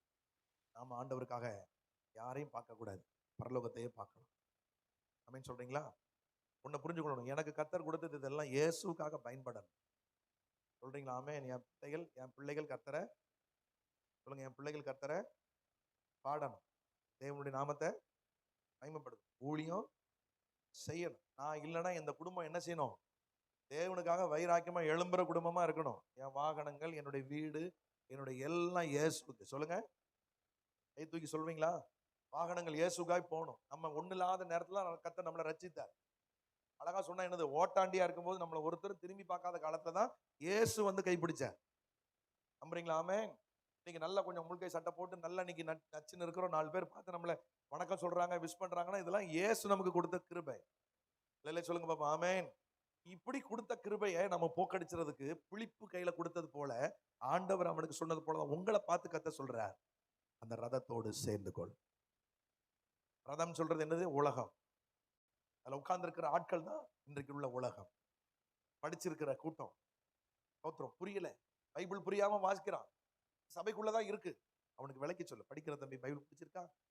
வேதம் புரியுதா? ஒரு பைபிளாவது. நீங்க வேதத்தை, நீங்க எந்த புஸ்தகத்தை, நீங்க எனக்கு அவ்வளவு நாலேஜ் கிடையாது. உண்மையாவே நான் வந்து பள்ளிக்கூடத்துல அவ்வளவு பிரில்லியன்ட் ஸ்டூடெண்ட் கிடையாது. நான் ஸ்போர்ட்ஸ்ல இருந்தால் அதனால எனக்கு ஆவரேஜ் தான் பாஸ் ஆவேன். 40க்கு மேல மார்க் எடுப்பேன், 50க்கு கீழே 60 கிலோ எடுப்பேன், 1-2 சப்ஜெக்ட்ல 70 எடுப்பேன், அவ்வளவுதான். நான் பாஸ் ஆயிட்டாலும் எனக்கு பெரிய விஷயம் கிடையாது, அவ்வளவுதான். நான் ரொம்ப மார்க் எடுக்கணும் என்ன செய்ய மாட்டேன், போராடினதும் கிடையாது. எனக்கு ஞாபகம் தெரிஞ்சு ஓகே ரைட் அப்படி போயிட்டே இருப்பேன் நான். ஆனா வேதத்தை அறிஞ்சு பைபிள் எடுத்தது பிற்பாடு ஆண்டவர் வேதத்துல இந்த அட்டையிலிருந்து இந்த அட்டை வரைக்கும் எனக்கு எல்லா புஸ்தகத்தை குறித்து, எல்லா தேவ மனிதர்களை குறித்து, எல்லா வேதத்தை குறித்து மிக அழகாய் அறிந்து கொள்ள கர்த்தர் எனக்கு ஞானத்தை தந்திருக்கிறார். நாளை நீங்க பைபிள் வாசிக்கும் போது ஸ்தோத்திரம், நீங்க நீங்க நீங்க சிலர் தப்பு தப்பா வாசிக்கும் போது நானும் பைபிள் என் கையில இருக்காது, ஆனா நான் கேட்டுக்கிட்டே இருப்பேன். அதுல நீங்க விடுற மிஸ்டேக் எல்லாம் நான் கவனிச்சுக்கிட்டே வருவேன். மறுபடியும் பைபிள் வாசிக்கும் போது நீங்க நான் அதை திரும்ப பார்ப்பேன். ஆமா சொன்னது கரெக்ட் தானான்றதை நான் என்ன வெரிஃபை பண்ணிக்கொள்வேன். ஆமென் சொல்லுங்க பாப்போம். இந்த வேதம் நமக்குள்ள இருக்கணும். ஆமென். நீங்க எங்க திறந்து எந்த புத்தகத்தை வாசித்தாலும் நீங்க எந்த புத்தகத்துல வாசிக்கீங்கன்னு என்னால சொல்ல முடியும். இல்ல சொல்றீங்களா? காரணம் என்ன தெரியுமா? நான் முழங்கால நின்று என்னுடைய நாட்கள்ல நான் வேதத்தை 10 அதிகாரம் 20 அதிகாரம் ஒரே நேரத்துல வாசிப்பேன். ஜெபத்துல நீங்க அதை வாசிச்சு பழகணும். ஸ்தோத்திரம். யாரும் நம்மளை தூக்குவாங்க, தூக்க மாட்டாங்க, உயர்த்துவாங்க, உயர்த்த மாட்டாங்க. இதெல்லாம் மனுஷன் அப்படிதான் பண்ணுவான். நீங்க ஒரு நாள் அவங்களுக்கு பிரியமா நடத்தீங்கன்னா உங்களுக்கு தூக்குவான். ஒரு நாள் அவங்களுக்கு பிரியம் இல்லாம கொஞ்சம் அவங்களை கவனிக்கல, போன் பேசல, ஏதோ ஒண்ணு அவங்கள மறந்துட்டீங்க அப்படின்னு சொன்னா அவங்களை கவுத்திடுவா. இது உலகம். ஆனால் எப்பவுமே உங்களை தூக்க நினைக்கிற ஒண்ணே ஒண்ணு என்னது? அது ஆண்டவராகிய இயேசு தவிர வேற யாருமே கிடையாது. அவர் தான் உங்களை என்ன செய்யறாரு? எப்பவுமே உங்களை என்ன செய்யறாரு? உயர்த்தி வைக்கணும்னு விரும்புறாரு. கை தூக்கி ஆமென்னு சொல்வீங்களா? உங்களை உயர்த்த நினைக்கிற ஒண்ணே ஒண்ணு யாரு? இயேசு. நீங்க போகிற இடமும் எது? இயேசு. இந்த இயேசுக்கு, இந்த பரலோகத்துக்கு நீங்க ஆசீர்வாதம் உள்ளவர்களாய் மாறுவது எப்படி? எப்படி மாறுறது? பிலிப்பு ரதத்தில் சேர்ந்தது போல. சொல்லுங்க. ஏறி உட்கார்ந்து கந்தாகிய மந்திரிக்கு அடுத்து அவனை சர்ச்சில் கொண்டு வந்து இறக்கி அவனை ஞானஸ்தானத்துக்கு நடத்தி அவனை ஆண்டவருக்குள்ள நடத்தினது எவ்வளவு அறிவான ஒரு வேலை. இப்படிப்பட்ட வேலைகளை செய்வதற்கு கர்த்தர் நம்ம எல்லாரையும் ஆண்டவர் அதிகாரப்படுத்தி வைத்திருக்கிறார். அல்லேலூயா, அல்லேலூயா சொல்லுங்க. அல்லேலூயா. ஆண்டவருக்கு ஸ்தோத்திரம். விளங்காத ஒரு கூட்டம். சொல்லுங்க இந்த வார்த்தையை. இந்த கூட்டத்துல ஸ்தோத்திரம் விளங்கும்படிக்கு போதிப்பதற்கு முதலாவது எனக்கு விளங்கணும். ஆமென். பாஸ்டர் நானே ஒரு 10 வருஷமா இன்னும் விளங்காம தான் போயிட்டு இருக்கேன் அப்படின்னா நாம விளங்காமே போயிட கூடாது. அல்லேலூயா சொல்லுங்க. ஆமென். விளங்கணும். பைபிள் ஆசையா என்ன செய்யணும்? நீங்க என்னைக்கு பைபிள் ஆசையா சொல்லுங்க. எப்படி ஆசையா? ஆசையா என்ன எடுக்கிறீங்க? ஆசையா என்ன எடுக்கிறீங்க? ஒரு சைக்காலஜி டாக்டர் சொல்றாரு, ஸ்தோத்திரம், நீங்க படுக்கிறதுக்கு முன்னாடி 2 மணி நேரத்துக்கு முன்னாடி மொபைலை விட்டு வெளியே வந்துருங்கன்றார். எவ்வளவு மணி நேரத்துக்குள்ள? 2 மணி நேரத்துக்கு முன்னாடி. கண்டிப்பா 1 ஹவருக்கு முன்னாடி வந்தே நீங்க ஆகணும்ன்றார். அது வந்துட்டா ஸ்தோத்திரம் நீங்க நல்லபடியா நிம்மதியா தூங்கலாம். நீங்க தூக்கம் சமாதானமா இருக்கணும்னா என்னது? உலகத்தை விட்டு வெளியே வர்றதுக்கு என்னது? மொபைல். இந்த மொபைல்ல நீங்க பாக்குறதான விஷயங்கள் 1000 விஷயங்கள் வருது. இதுதான் நம்ம மனதை போய் தாக்குது. அல்லேலூயா. எழும்பும்போது முதலாவது எங்க போய் பாக்குறோம்? மொபைல் எடுத்து பாக்குறோம். டைமை பாக்குறேன்னு பாக்குறோம். டைமோட நிறுத்திடுறீங்களா? எத்தனை பேர் டைமை மட்டும் பார்த்துட்டு டக்குன்னு வச்சிருவீங்க? ஸ்தோத்திரம். அதுக்கப்புறம் அதுல 2 மெசேஜ் வந்திருந்தா, வாட்ஸ்அப் தெரிஞ்சிருந்தா டக்குன்னு அதை என்ன செய்யறோம்? ஓப்பன் பண்ணி காலையில முதல்ல பார்க்குறோம். ஒரு 5 நிமிஷம் 10 நிமிஷம் அங்க செலவாகுது. அந்த 5 நிமிஷம் 10 நிமிஷம் இயேசுக்காய் வரணும்னு அவர் விரும்புறார். முதலாவது நேரம் இயேசுக்கு. முடிவும் அவரே, ஆரம்பமும் அவரே. அல்லேலூயா. எப்படி ஆரம்பிக்கிறீங்க பாருங்க. லூக்காவின் புஸ்தகம் ஸ்தோத்திரம் 17ஆம் அதிகாரம் 26 27 டக்கு டக்குன்னு வாசிங்க. நோவாவின் நாட்களில் நடந்தது போல மனுஷகுமாரனுடைய நாட்களில் நடக்கும். நோவா பேழைக்குள் பிரவேசித்த நாள் வரைக்கும் ஜனங்கள் புசித்து குடித்தார்கள். 27 மகளே வாசி. பெண் கொண்டு கொடுத்தார்கள். 27 ஜலப்பிரளயம் வந்து எல்லாரையும் அழித்து போட்டது. அது நோவாவின் பேழையில் பிரவேசித்த நாள் வரைக்கும் ஜனங்கள் 2 பேரை சொல்றாங்க. ஒன்னு லோத்து, இன்னொன்னு யாரு? நோவா. சொல்லுங்க பாப்போம். லோத்துவின் காலத்தில் ஒரு பட்டணமே அழிஞ்சு போனது. அவர்களை காப்பாற்ற தூதர்கள் வந்தார்கள். அவர்களை இழுத்து கொண்டு போய் அவர்களை காண்கிறதான ஒரு பட்டணத்துல கொண்டு போய் விட்டார்கள். அவருடைய மனைவி திரும்பி பார்த்து உப்பு துண்டாய் போனார். இது நமக்கு தெரிந்த விஷயம். ஆனால் தேவன் சொன்னதை அவர் நிறைவேற்றுவதற்கு ஒரு நீதிமான நிமித்தம் ஒரு பட்டணத்தை அழிக்க மாட்டேன் என்று சொன்னவர் அதற்காகவே வந்து அந்த நீதிமானை அந்த கூட்டத்தை விட்டு அந்த ஊரை விட்டு கர்த்தர் வெளியே கொண்டு போய் நிறுத்தினார். ஆமென் சொல்றீங்களா? அந்த சோதோம் குமார பட்டணம் எது? அது ஒரு பெண்ணு அதை ஆளுகை செய்தார். அது ஏற்படுத்தப்பட்ட பட்டணம். அது கானானியர்கள், ஏதோமியர்கள் அந்த பட்டணத்தை நிர்வாகம் பண்ணினார்கள். அவர்கள் அழகான கட்டிட அமைப்புகளை ஏற்படுத்தினார்கள். மற்ற எகிப்திலிருந்து மற்ற நாடுகளிலிருந்து வந்து அவர்கள் விவசாயம் செய்யும் அளவுக்கு அவருடைய கட்டட அமைப்புகளை பார்த்து ஆச்சரியப்படும் அளவுக்கு அவருடைய உழைப்பு இருந்தது. அல்லேலூயா. ஆனால் ஒரு கட்டத்தில் என்ன ஆச்சு? அதெல்லாம் ஸ்தோத்திரம், அது பாவத்தால் பணம் செலுத்தது, பணம் அதிகமானது. இதனுடைய விளைவு என்ன ஆனது? சோதோம் குமார பட்டணம் வேசித்தனத்திலும் விபச்சாரத்திலும் ஸ்தோத்திரம் மதுபானத்திலும் பொல்லாத அசுத்தத்திலும் நிறைந்த நகரமாய் மாறிவிட்டது. இதனுடைய கூக்குரல் தேவ சன்னிதானத்தில் வந்தது. தேவன் அந்த பட்டணத்தை அழிக்க தீர்மானம் பண்ணினார். அல்லேலூயா. ஸ்தோத்திரம். எப்படி ஆண்டவர் யோனாவை அனுப்பி நினிவே பட்டணத்தை அழிக்க தீர்மானம் பண்ணினாரோ அதே போல கர்த்தர் இதை தீர்மானம் பண்ணினார். ஆனால் நினிவே பட்டணத்து மக்கள் மனம் திரும்பினார்கள். அல்லேலூயா சொல்லலையே பாருங்க. மனம் திரும்பினபடினாலே அந்த பட்டணத்தை கர்த்தர் ஆசீர்வதித்திருக்கிறார். அல்லேலூயா. ஆனால் இங்க உள்ள மக்கள் என்ன செய்யல? அவர்கள் மனம் திரும்பவில்லை. அங்கே வருகிறதான தூதர்களையும் அவர்களை வெளியே கொண்டு வா என்று அவர்கள் மதுபானத்தினாலே காலையும் மாலையிலும் அவர்கள் செவரு தெரியாமல் இருள் தெரியாமல் அவர்கள் ஒருவருக்கு ஒருவர் மோதி கொள்வார்களாம். எப்படி? அப்படியே போய் முட்டிக்கிட்டானா எப்படி குடிச்சிருப்பான்னு பாருங்க. அப்படி குடிக்கிற ஒரு ஊரு. கர்த்தர் இந்த லோத்தி நிமித்தம் அந்த ஊரை காப்பாற்றினார். அல்லேலூயா சொல்றீங்களா? இதை கொஞ்சம் அப்படி மனதில் வச்சுக்கோங்க. இங்க நோவா காலத்துல என்ன? நோவா கர்த்தருடைய வார்த்தை சொல்கிறார். ஒரு பெரிய பேழை செய்தார். ஸ்தோத்திரம். அவன் 300 முழம் நீளத்துல ஒரு பெரிய பேழை, 150 அடி அகலத்துல ஒரு பெரிய பேழை உண்டாக்கி அதை தயார் பண்ணி கொண்டிருக்கும் போது பேழையை ஜனங்கள் பார்த்தது இல்லை. ஆமென். மழை வரப்போகுது, கீழே மேல இருந்து தண்ணி வரும், கீழே இருந்து தண்ணி வரப்போகுது, ஆண்டவர் ஊரை அடிக்க போறான்னு சொல்லும் போது நோவாவுடைய வார்த்தை ஜனங்கள் என்ன செய்யல? கேட்கல. ஏன் கேட்கல? இப்படி ஒரு சம்பவம் இதுக்கு முன்னாடி நடந்ததே கிடையாது. அதுக்கு முன்னாடி பனி தான் பெஞ்சது, பனியும் இருந்தது, பூமியில தேவனுடைய அந்த ஈரம் இருந்தது, அதனால நல்ல விளைச்சல் உண்டாயிருந்தது. பனியினாலேயே எல்லா தாவரங்களும் அழகாய் வளர்ந்தது. பூமியிலிருந்து தண்ணி எடுத்துக்கொண்டாங்க, ஆறு அங்கங்க உருவானது, ஊற்றுக்கண்கள் இருந்தது. மழை பெய்ததாக இல்லை. ஆனால் மழை வந்த பிற்பாடு சோத்திரம் ஜனங்கள் அப்பதான் நம்பினார்கள், கதறினார்கள். அதுவரை பெண் கொடுத்து பெண் எடுத்து அவர்கள் உலகத்து தனமாக சந்தோஷமா வாழ்ந்தார்கள். நோவாவின் காலத்திலும் லோத்துவின் காலத்திலும் நடந்தது போலவே மனுஷகுமாரின் காலத்தில் நடக்கும். அப்படின்னு என்ன அர்த்தம்? ஆண்டவர் சொல்லுவார், கீழ்ப்படியலன்னா அந்த ஊரை என்ன செய்வார்? அழிப்பார். அல்லேலூயா. நோவாவின் காலம்னா என்ன? அது நடக்கிற அன்னைக்கு பார்த்துக்கலாம், அது நாளைக்கு நடக்கணும் அன்னைக்கு பார்த்துக்கலாம் அப்படின்ற அசால்ட்டு தன்மை உள்ள மக்கள் நிறைய பேர் இருப்பாங்க. வசனம் தெரிந்து விளங்காததுனால அவங்க உலகத்தோடு இருக்கிற ஈர்ப்பு நிமித்தம் அது மேலதான் அவங்களுக்கு நாட்டம் இருக்குமே தவிர அந்த அப்டேட்ல தான் இருப்பாங்களே தவிர தேவன் சொல்கிற அப்டேட்டுக்குள்ள வரவே மாட்டாங்க. எத்தனை பேருக்கு புரியுது? இன்னைக்குள்ள லேட்டஸ்ட் காரியங்கள் அவங்களுக்கு தெரியும், ஆனால் கர்த்தர் சொல்றது அவங்களுக்கு தெரியாது. இன்னைக்கு அடுத்து நடக்க போறது என்ன, இன்னைக்கு என்ன அரசியல பேசிக்கிட்டு இருக்கிறாங்க, அதுல ஆர்வமா இருப்பாங்க. டிவியை போட்டு அந்த கட்சிக்காரர் இந்த கட்சிக்காரர் இவன் எங்க போறான் அவன் எங்க போறான், இது ஒரு சாக்கடை. தேவன் என்ன செய்ய போறாரோ அதை அங்க பார்க்கணும். சிங்காசனத்தை அமைக்கிறவர், மாற்றி அமைக்கிறவர் பரலோக தேவன். ஆமென் சொல்றீங்களா? ஒரு தேவ பிள்ளையுடைய பார்வை, ஒரு தேவ பிள்ளையுடைய ஏக்கம், ஒரு தேவ பிள்ளையுடைய சிந்தை எப்படி இருக்கணும்? அது ராஜ்யத்துக்கு மகிமை உள்ளதா இருக்கணும். அல்லேலூயா. நான் உலக அறிவை தெரிந்து கொள்றேன், நான் பொது அறிவை தெரிந்து கொள்றேன், எனக்கு ஜிகேவை நான் நாலேஜை டெவலப் பண்ணிக்கிறேன், எனக்கு ஹெல்த் டிப்ஸை நான் நாலேஜை நான் எனக்கு அபிவிருத்தி பண்றேன், அதனாலதான் போன் பாக்குறேன் அப்படின்னு சொல்லிட்டே பாக்குற மக்கள் அதோடு நிறுத்துறது இல்லை. அதுக்கு கொடுக்கிற நேரம் எவ்வளவு? ஹெல்த்துக்கும் நாலேஜுக்கும் எவ்வளவு நேரம் கொடுக்குறோம்? கேட்டா ஜோமன நேரம் இல்லை, பைபிள் வாசிக்க நேரம் இல்லை, 4 பேருக்கு பேச நேரம் இல்லை, வீட்டுல போய் உட்கார்ந்து பேச ஆள் நேரம் இல்லை, எப்ப பார்த்தாலும் நேரம் இல்லை நேரம் இல்லை நேரம் இல்லை. ஆனா நேரம் பூரா பக்கத்துல இருக்கிறவங்க சாப்பிட்டுக்கிட்டே இருக்கு. உலகத்தோட கனெக்ட் பண்றமே தவிர கூட இருக்கிறவங்களோட கனெக்டிங்கே ஆகல. அல்லேலூயா. நெருக்கடியா நம்ம கூட்டத்தை ஓடி ஆகணும். விழிப்புக்குள்ள இருந்த அபிஷேகம் நமக்குள்ள கர்த்தர் வைத்திருக்கிறார். மந்திரிக்கு அதிகாரம், பணம், பதவி, பொருள் எல்லாம் இருந்தது. ஆனால் அவன் வாசித்தது விளங்காத ஒரு கூட்டம் ஓடிக்கிட்டே இருக்கு. சரிங்களா? ஆமென். நீங்க ஐடி கம்பெனி பக்கம் ₹1,00,000 சம்பளம் வாங்குற பிள்ளைகள் இருக்காங்க. எவ்வளவு சம்பளம் தம்பி வாங்குறேன்? 1,400,000 வாங்குறேன். 10 தான், பத்த மாட்டேங்குது. நீ எவ்வளவுப்பா சம்பளம் வாங்குறேன்? நான் ஒரு 1.60 வாங்குறேன். இது 10 தான், பத்த மாட்டேங்குது. தம்பி எவ்வளவுப்பா வாங்குற சம்பளம்? நான் ஒரு 2.2 வாங்குறேன். பத்த மாட்டேங்குது. அவனுக்கு ₹4,00,000 தேவை. சம்பளங்கள் இருக்கு, நிம்மதி இல்ல, தூக்கம் இல்ல, சமாதானம் இல்ல, உனக்கு கர்த்தர் இல்ல.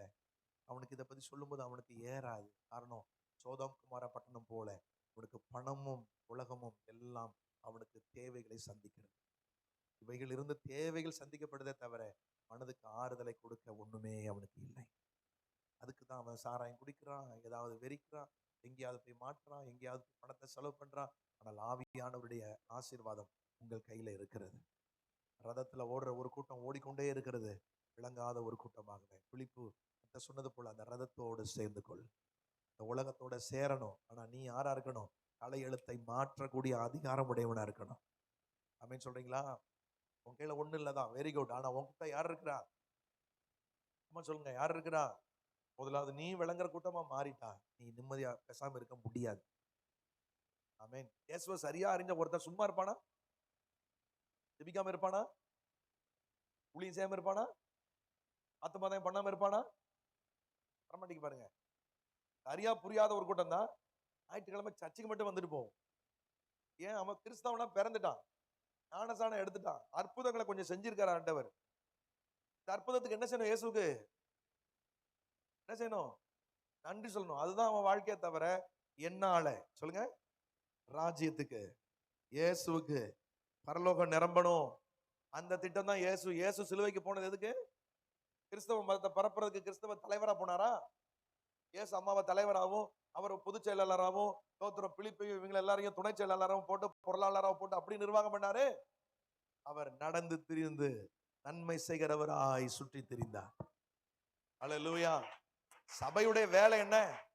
உங்களுடைய வேலை என்ன? என்னுடைய வேலை என்ன? ஆத்துமாக்களை ரட்சிக்கணும். பரலோகத்துல உங்கள் நிமித்தம் பெயர் எழுதணும். அல்லேலூயா. விக்கிரகத்துக்கு பின்னாடி ஜனங்க ஓடுறாங்க. ஆமென். பிஜேபி வந்துரும், அது வந்துரும், நம்மளால சுவிசேஷம் சொல்ல முடியாது. வட இந்தியாவில் பாருங்க, சபைக்குள்ள நடந்துட்டு இருக்கும் உள்ள வந்து நிறுத்துறான், ஆம்பிளிஃபையர் போய் ஆஃப் பண்றான், பெண் பிள்ளைகளை கையை பிடிச்சு இழுக்கிறான், எல்லாம் அநியாயம் பண்றான். நம்ம பிள்ளைகளை கை வைக்கும் போது நம்மளால எப்படி இருக்க முடியும்? புதிச்சு இழுங்க ஒண்ணு செய்யும்.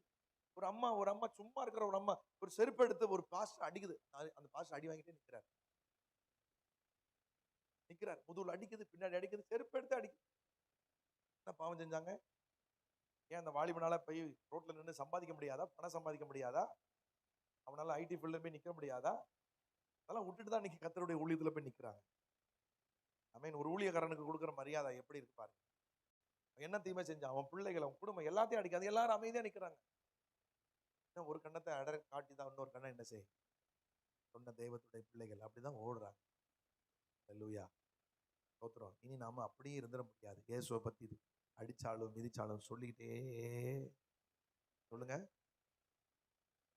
கிறிஸ்தவர்கள் எப்படி தெரியுமா ஆயிட்டாங்க? கிறிஸ்தவங்க இன்னைக்கு உள்ள கிறிஸ்தவர்கள் ஆத்தும பாரம் இல்லாத கிறிஸ்தவர்கள் இன்னைக்கு பெருகிட்டாங்க. இதான் சபையினுடைய ஆபத்தே இன்னைக்கு. அதுதான் பெந்தெகோஸ்தே சபைகள் ஏன் இன்னைக்கு அப்படி ஸ்தம்பிச்சு நிக்குது? பெந்தெகோஸ்தே சபையில ஏன் இன்னைக்கு அற்புத அடையாளங்கள் நடக்க மாட்டேங்குது? பெந்தெகோஸ்தே சபையில் மக்களுடைய வாழ்க்கையில ஏன் ஒரு உயிர் இல்ல? காரணம் என்னன்னா, அவங்களுக்கு என்ன கிடையாது? தேவன் என்ன பாதுகாக்கிறார், என் பிள்ளைகளை பாதுகாக்கிறார், என் தேவைகளை என்ன செய்யறார்? சந்திக்கிறார். பக்கத்து வீட்டுக்காரன் செத்து போயிட்டான், என்னைய வச்சிருக்கிறார். எதிர் வீட்டுக்காரன் என்னை முறைச்சான், அவனுக்கு உயிர் போயிட்டு ஸ்தோத்திரம், அவனை ஒரு மாதிரி ஆண்டவர் ஆக்கிட்டார், என்னைய நல்லா வச்சிருக்கிறார். எல்லா விதத்திலும் என் மேல அவர் அன்பா இருக்கிறார், அதனால அவரை நேசிக்கிறேன். குப்பையில கொண்டு போடு இவனை. எதிர் வீட்டுக்காரன் செத்தது நமக்கு பெரிய சந்தோஷமா? நம்மளை பகைச்சவன், நம்மளை முறைச்சவன் ஒரு மாதிரி ஆகி போனது நமக்கு சந்தோஷமா? அவன் நரகத்துக்கு போயிட்டான் நினைச்சு உனக்குள்ள அழுகுரல் வரல? அவன் பரலோகத்துக்கு போயிருப்பானா உன்னை பகைச்சவன்? உன்னை பகைச்சவன் உன் கூட சிநேகிதனா வரணும். உன் சத்துருக்களும் உனக்கு சிநேகமாகும்படி. அதுதான் வேதம். அல்லேலூயா சொல்றீங்களா? யார் உன்னை ரொம்ப டிஸ்டர்பன்ஸ் பண்ணானோ அவனை நீ தோள்ல கை போட்டுதான் ஆகணும். யாரை நீ ரொம்ப உனக்கு காயப்படுத்தினானோ அவன் உனக்கு நண்பனா ஆயிதான் ஆகணும். அவன் வீட்டுல வந்து உட்கார்ந்து உன்னுடைய சாப்பாடு அவன் சாப்பிட்டுதான் ஆகணும். கை தூக்க மாட்டேன்றீங்க, போங்க. நீங்க கிறிஸ்தவங்க. அவன் செத்துட்டான், அவன் அழிஞ்சிட்டான், உன்னை பகைச்சா பாரு, அவன் அப்படி ஆயிடுவான். இது அல்ல கிறிஸ்தவம். இன்னைக்கு கிறிஸ்தவர்கள் அப்படிதான் நினைக்கிறாங்க. என்ன பகைச்சவன் இல்லாம போயிட்டான் பத்தியா, பிளஸிங் என் மேல ஆண்டவர் பிளஸிங் வச்சிருக்கிறார். ஒன்னு அழிவு, இன்னது ஆசீர்வாதம். இதுதான் இன்னைக்கு உள்ள கிறிஸ்தவத்தினுடைய ஆசீர்வாதம் நினைக்கிறாங்க. கிறிஸ்தவத்தை நீங்க எப்படி எடை போடுறாங்க? அவர் என்னை ஆசீர்வதிச்சிருக்கிறார், அதுக்காக ஸ்தோத்திரம். என்ன பகைச்சவங்களை அழிச்சிருக்காரு, அதுக்காக கர்த்தருக்கு ஸ்தோத்திரம். இதுவா கிறிஸ்டியானிட்டி? இதுவா இயேசு சொல்லி கொடுத்த கிறிஸ்தவம்? இன்னைக்கு 2026 25ல இருக்கிற கிறிஸ்தவர்கள், இப்படிப்பட்ட சபையில இருக்கிற மக்கள் இப்படிதான் பெருகி இருக்கிறாங்க. என்ன நீங்க பிரசங்கம் பண்ணுங்க, ஞாயிற்றுக்கிழமை சாயந்தரம் வண்டி கிளம்புதான் பாருங்க, கிளம்ப. ஏன்னா விளங்காமே இருக்கு, புரிய மாட்டேங்குது. புரிஞ்ச ஒருவன் நேரத்தை எடுப்பான்.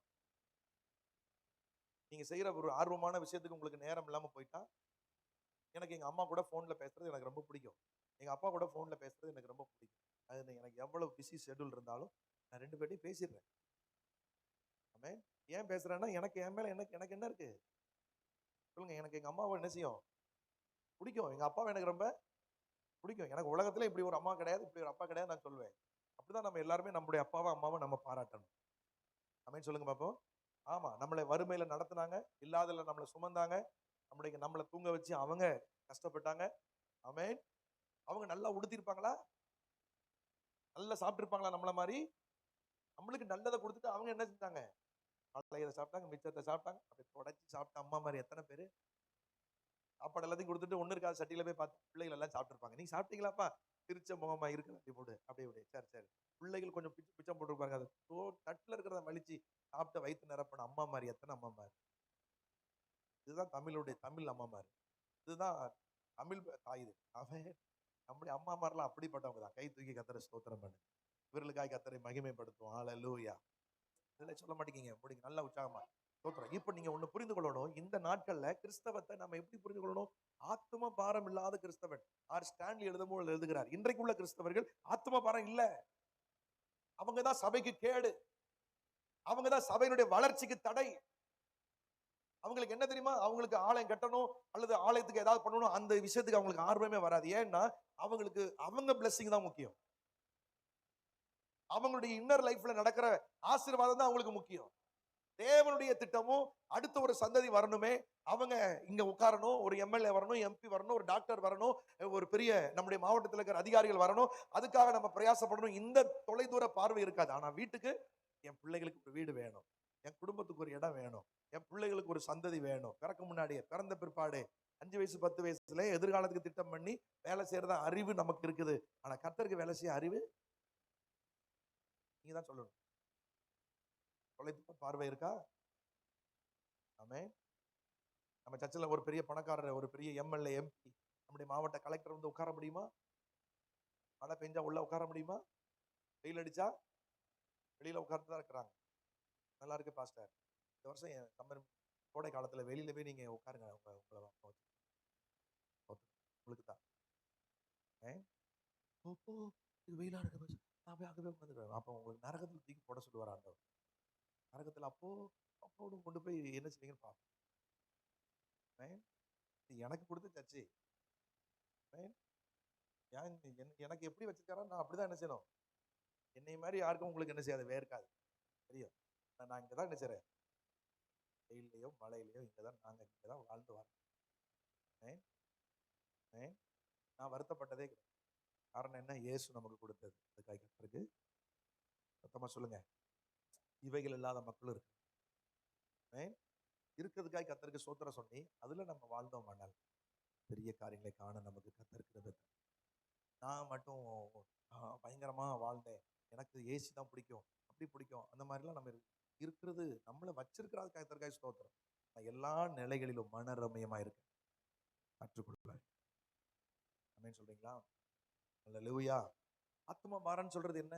ஆலயம் கட்டுறது ஆத்ம பாரம் தான். ஏன்னா ஒரு பெரிய சபை கட்டணும், அதுக்கு ஜனங்கள் வந்து உட்காரணும், எல்லா கோத்திரங்களும் எல்லா மனிதர்களும் எல்லா தரப்பட்ட மக்களும் எங்க வரணும்? சர்ச்சுக்கு வரணும். ஆமென். ஒரு ஊழியக்காரனா என்னுடைய பார்வை என்ன? நான் என் சபை மட்டும் இல்ல ஆண்டவரே, எல்லா ஊழியத்தையும் வளர்க்கணும், எல்லா போதர்களையும் டெவலப் பண்ணணும். ஸ்தோத்திரம். நேத்து ஒரு பாஸ்டர் ஃபோன் பண்ணி சொல்றார், பாஸ்டர் யாருக்கு போய் பார்த்தோம், ஜெபம் பண்ணோம், அவர் வாயில ஒரு சின்ன கட்டி இருந்தது பாத்தீங்களா? ஆமா, இந்த கட்டி வந்து இப்ப ஸ்கேன் பண்ணி அது எல்லா டெஸ்ட்லாம் வந்து பார்த்தா ஒரு பெரிய வியாதியினுடைய அறிகுறின்னு சொல்றாங்க. உங்கள்கிட்ட மட்டும் தான் சொல்றேன். அவங்களுக்கு கல்யாண வயசுல பிள்ளைகள் இருக்காங்க, வயசாயிடுச்சு, என்ன செய்யன்னு தெரியல, ரொம்ப பாவப்பட்ட ஆளா இருக்கிறாங்க.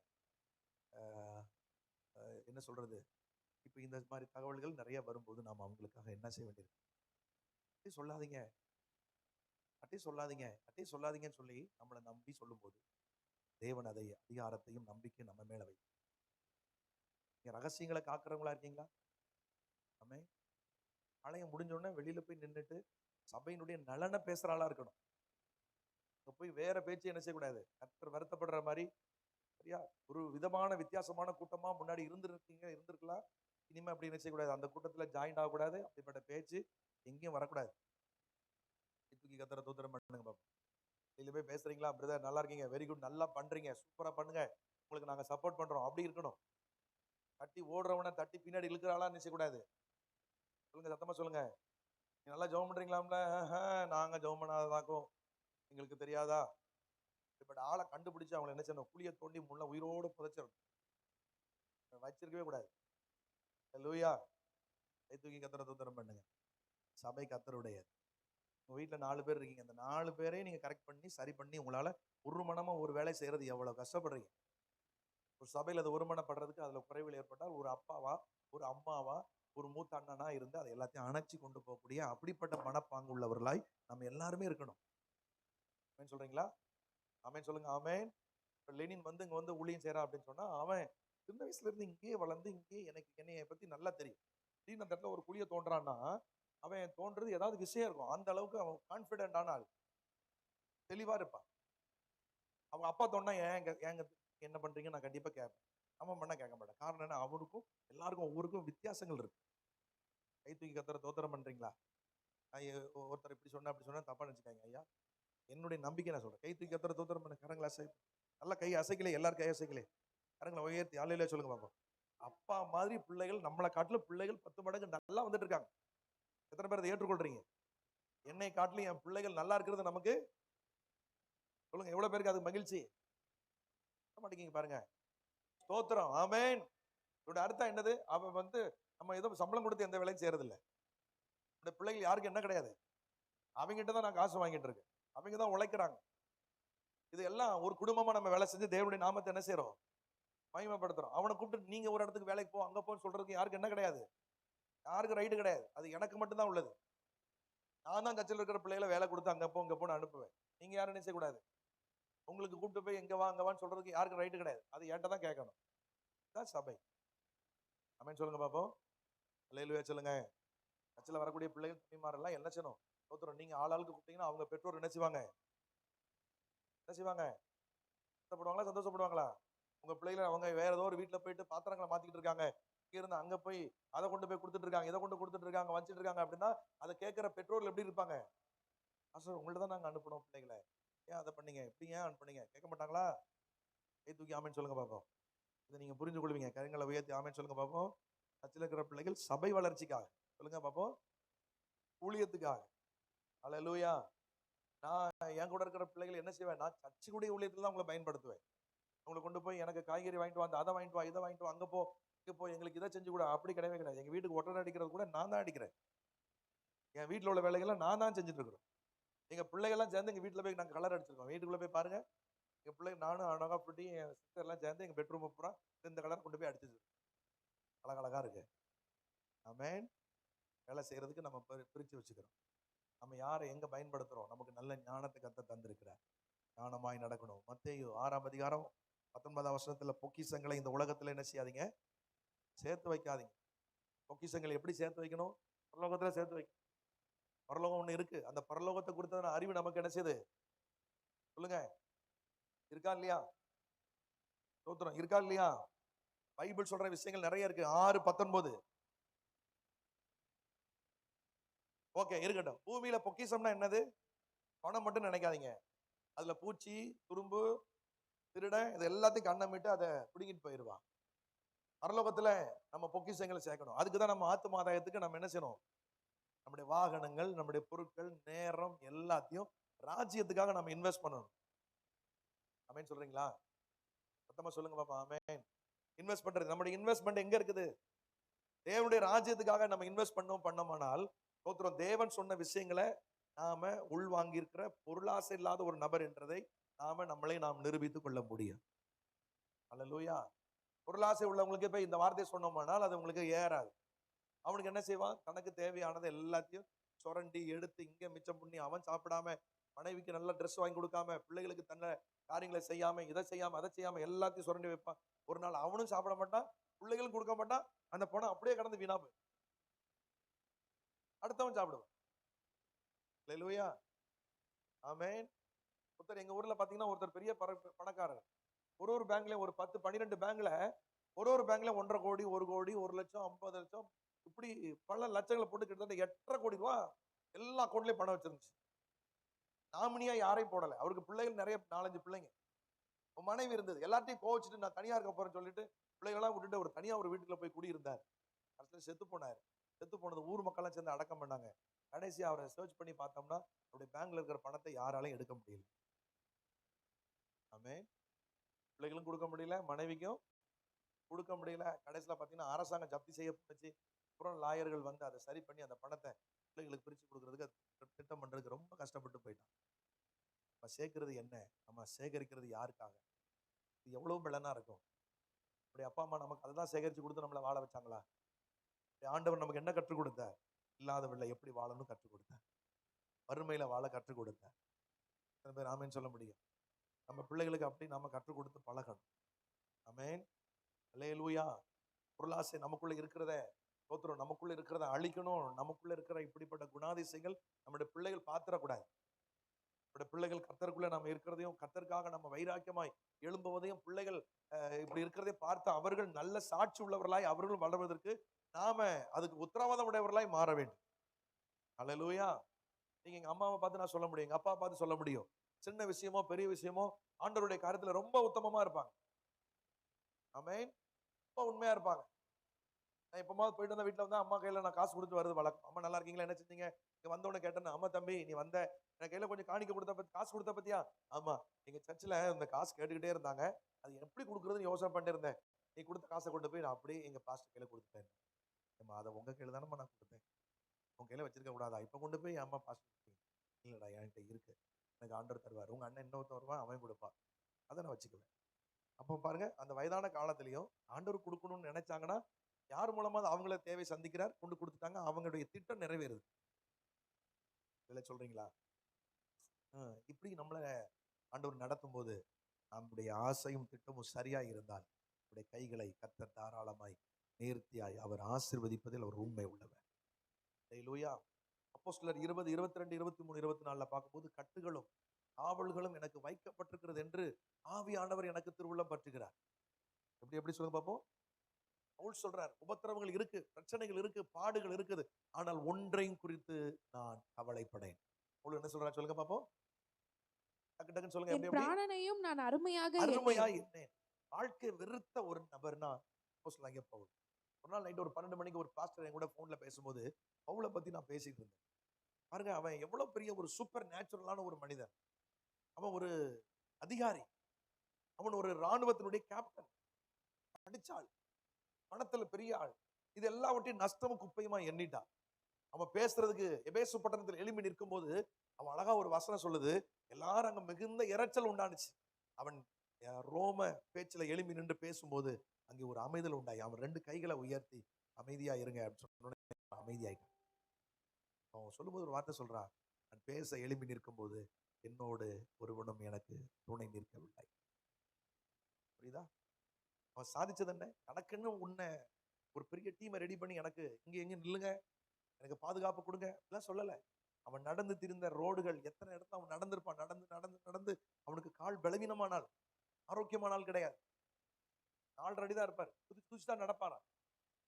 எப்படி நம்மள மாதிரி நார்மலா நடக்க முடியாது. நீங்க குதிச்சு நடந்து பாருங்க, இப்படி குதிச்சு இப்படிதான் இப்படி நடந்து போவாரா. அப்படி குதிச்சு நடந்து போறாள் எவ்வளவு கஷ்டப்பட்டு நடந்திருப்பாரு. 14 நிருபங்களை எழுதியிருக்கிறார். அல்லேலூயா. பவுல் இல்லைன்னா நீங்க புதிய ஏற்பாடே கிடையாது. பவுல் இல்லைன்னா புதிய ஏற்பாடு சபைகளே இன்றைக்கு உபதேசமே இன்னைக்கு இல்லை. இயேசுவோடு மார்பில சாய்ந்தவன் பேதுரு 5 நிருபங்களை எழுதினாலும் பவுல் 14 நிருபங்களை எழுதி படைத்து விட்டான். இல்லையா சொல்றீங்களா? காரணம் என்ன தெரியுமா? ஸ்தோத்திரம். அவனுக்கு தெரியும், என் பிராணனையும் நான் அருமையாய் எண்ணேன். அல்லேலூயா. வாழ்க்கையை முற்றும் துறந்த ஒருவன் தான் இயேசுவுக்காக எதையும் செய்ய முடியும். கை தூக்கி கர்த்தரை தோத்திரம் பண்றீங்களா? இயேசுவை சரியா அறிந்தவன் தான் தோத்திரம் இயேசுவுக்காக துச்சமாய் உலகத்தை எண்ண முடியும். அல்லேலூயா. இயேசுவை சரியாய் ஒருவன் விளங்கி கொண்டவன் தான் தோத்திரம் உலகத்துல வருகிறதான கிறிஸ்து எனக்கு ஜீவன், சாவு எனக்கு ஆதாயம் என்று முழங்க முடியும். அல்லேலூயா. இயேசுவே எனக்கு எல்லாம் என்று சொல்வதற்கு ஒரே ஒரு பலன் எங்க இருக்கு என்றால் இயேசுவை சரியாய் விளங்கி கொண்டால் மட்டும்தான். விளங்கின ஒருவன் அமைதியா இருக்க மாட்டான். விளங்கின ஒருவன் ஊழியம் செய்யாமல், ஆத்துமாதாயம் பண்ணாமல், செயல்படாமல் இருக்க முடியாது. முடியவே முடியாது. ஒருவன் செயல்பட அவனுக்கு தேவையானது என்ன? இயேசுவை சரியாய் விளங்கி கொள்ள வேண்டும். ஹல்லேலூயா. எரேமியா 31:9 சொல்லப்பட்டிருக்கிறது, எல்லாருடைய கண்ணீரையும் அழுகையும் கர்த்தர் அந்த நாட்களை இடர்களையும் அவர் துடைப்பார். ஆமென். விண்ணப்பங்களை கேட்பார். அல்லேலூயா. செம்மையான வழியில நடக்க பண்ணி இஸ்ரவேலுக்கு நான் பிதாவாயிருப்பேன், எப்ராஹிம் என் சேஷ்ட புத்திரன். புறம் தள்ளினவர்களை கர்த்தர் அவருடைய புத்திரனாய் கர்த்தர் சேர்க்கிறார். அழுகையும் விண்ணப்பத்தோடு வருகிறார்கள். அவர்களை வழி நடத்துவேன். அவர்களை தண்ணீர் உள்ள நீரண்டைகளில் இடராத செம்மையான வழியில நடக்க பண்ணுவேன். ஏசாயா 44:24 நம்முடைய வாக்குத்தத்தத்துல கடைசியில சொல்லப்பட்டிருக்கிறது, அவர் வானங்களை ஒருவராய் விரித்து பூமியை அவர் ஸ்தோத்திரம் பரப்பி அவர் வைத்திருக்கிற கர்த்தர். அவர் எல் ஷடாய் என்ற நாமம், சர்வ வல்லவர் என்பது அவருடைய அற்புதமான நாமம். ஆண்டவர் சாதாரண ஒரு ஆண்டவர் அல்ல. எத்தனை பேர் நம்புறீங்க? அவர் சூப்பர் நேச்சுரலான கர்த்தர். பிசாசு ஒன்றும் தலையில என்ன செய்ய முடியாது. சொல்லுங்க. ஒன்றும் அவெல்லாம் ஒன்றும் பண்ண முடியாது. உனக்கு கொஞ்சம் பலன் இருக்கு, கொஞ்சம் நாள் இருக்கு, அதனால அதுக்குள்ள ஏதாவது செய்யறதுக்கு அவன் முற்பட்டு ஜனங்களை மிரட்டி ஏமாற்றி வஞ்சித்து வசீகரம் பண்ணி ஏதாவது செய்ய நினைப்பானே தவிர அவன் நம்மை ஜெயிக்க அவனுக்கு அதிகாரம் இல்லை. எத்தனை பேர் நம்புறீங்க? அல்லேலூயா. உங்களை சோர்வடைய பண்ணலாம், உங்களை சந்தேகப்பட வைக்கலாம், உங்களை ஓட்டத்தை நிறுத்த வைக்கலாம், உங்களை குழப்பி விடலாம், உங்களை ஏதாவது ஒண்ணு பண்ணலாம். இது எல்லாம் பரத்திலிருந்து வருகிறது இல்ல, பரத்திலிருந்து வருகிறது எல்லாம் இதெல்லாம் இருந்த இடம் தெரியாமல் போக பண்ணுகிறது தான் கர்த்தருடைய ஆவியானவர். அல்லேலூயா. கர்த்தருடைய ஆவி பெற்றவன். சொல்லுங்க பாப்பா இந்த வார்த்தையை. தேவ ஆவி பெற்ற ஒருவனால் முடியாதது எதுவுமே இல்லை, நடக்காதது எதுவுமே இல்லை. தேவன் இஸ்ரவேலின் ராணுவங்களின் தேவன் நம்மோடு இருக்கிறார். அல்லேலூயா. தூசியை தட்டி எழுப்புவது போல கர்த்தர் ஜனங்களுக்கு தேவையான நன்மைகளை அவர் செய்ய வல்லமையுடைய கர்த்தர். அல்லேலூயா. அவர் இஸ்ரவேலுக்கு பணியை போல இருப்பார். இஸ்ரவேலுக்கு அவர் அவர் அவர் நிழலாய் இருந்து அவர் வாக்குத்தத்தத்தின்படி அற்புதமாய் நடத்துவார். சொன்னதை நிறைவேற்றுகிற கர்த்தர் அவர். அவர் சொன்னதையும் நிறைவேற்றுவார். இன்னும் நாம் மாற வேண்டும், இன்னும் நாம் மாற வேண்டும், எழுப்புதல் அடைய வேண்டும், பார்வை சீராய் மாற வேண்டும், சிந்தை சரியாய் மாற வேண்டும். நம்முடைய விளக்கத்துல இன்னும் ஒரு தெளிவை கர்த்தர் நமக்கு தரணும். எல்லாரும் எழுப்பி நிற்போம். எல்லாரும் வேகமா எழும்புங்கள். பைபிளை டக்குன்னு வச்சுட்டு சடார்னு எழும்புங்க பார்ப்போம். கைகளை உயர்த்தி கர்த்தரை ஸ்தோத்திரம் பண்ணி அல்லேலூயா, அல்லேலூயா, ஸ்தோத்திரம் ஸ்தோத்திரம் ஸ்தோத்திரம். ஆண்டவரே உமக்கு ஸ்தோத்திரம். நீ அந்த ரதத்தோடு சேர்ந்து கொள் மகனே. உனக்கு ஒரு அழைப்பு இருக்கிறது, உனக்கு ஒரு ஓட்டத்தை வைத்திருக்கிறார். நீ மந்திரிகளை ரட்சிக்க போகிறாய், நீ பெரிய தளபதிகளை ரட்சிக்க போகிறாய். உன்னுடைய வார்த்தை அநேகரை மாற்ற போகிறது. அல்லேலூயா. உனக்கு ஒரு ரதத்தை கர்த்தர் வைத்திருக்கிறார், உனக்கு ஒரு ஓட்டத்தை கர்த்தர் வைத்திருக்கிறார். நீ நடந்து ஓட முடியாது. அல்லேலூயா. ரதத்தோடு சேர்ந்து ஓடும்படியான பலனை கர்த்தர் உனக்கு தருகிறார். பிலிப்பு அல்லேலூயா சாதாரண பணிவிடைக்காரனாய் மாத்திரம் இருந்து விட முடியாது. மந்திரிகளை ரட்சிக்கும்படி கர்த்தர் அவனுக்கு அதிகாரம் கொடுத்தார். அல்லேலூயா. தீர்க்க தரிசன புத்தகங்களை விளக்கி சொல்லும் அதிகாரத்தை கர்த்தர் பிலிப்புவுக்கு கர்த்தர் கட்டளையிட்டிருந்தார். இந்த காலவேளையிலே அநேகரை விடுவிக்கக்கூடிய, அநேகருடைய பார்வையை தெளிவாக்கக்கூடிய, அநேகரை ஆசீர்வாதத்துக்கு நேராய் நடத்தக்கூடிய ஒரு மகா பெரிய வேலையை கர்த்தர் உனக்கு வைத்திருக்கிறார். மகனே, நீ அந்த ரதத்தோடு சேர்ந்து கொள். கரங்களை உயர்த்தி இயேசுவின் நாமத்தில் அல்லேலூயா, அல்லேலூயா.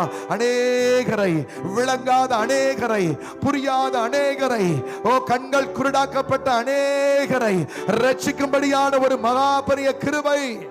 அல்லேலூயா. அல்ல கரங்களை உயர்த்தி ஸ்தோத்திரம். நல்ல ஜெபிங்க, நல்ல ஜெபிங்க இயேசுவின் நாமத்தில். ஓ ஹல்லேலூயா, ஹல்லேலூயா, ஹல்லேலூயா. இன்னும் தேவை கிருபை தாருமே. சொல்லுங்க.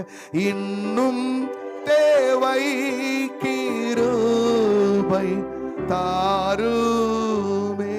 கிருபை உள்ள தேவனே, உடைய அற்புத கரங்களில் எங்களை தருகிறோம். இன்னைக்கு மாலை கிராம ஊழியங்கள் ஜனங்கள் ஆர்வமாய் போய் உடைய ஊழியங்களை செய்ய கர்த்தர் பலனை தருவீராக. உம்முடைய நாம மகிமைப்படட்டும் அப்பா. ஆசீர்வாதமாய் நடத்துங்க. இயேசுவின் நாமத்தில் ஜெபிக்கிறோம் எங்கள் ஜீவனுள்ள நல்ல பிதாவே. ஆமென் ஆமென். ஆத்துமாவே கர்த்தரை ஸ்தோத்திரி.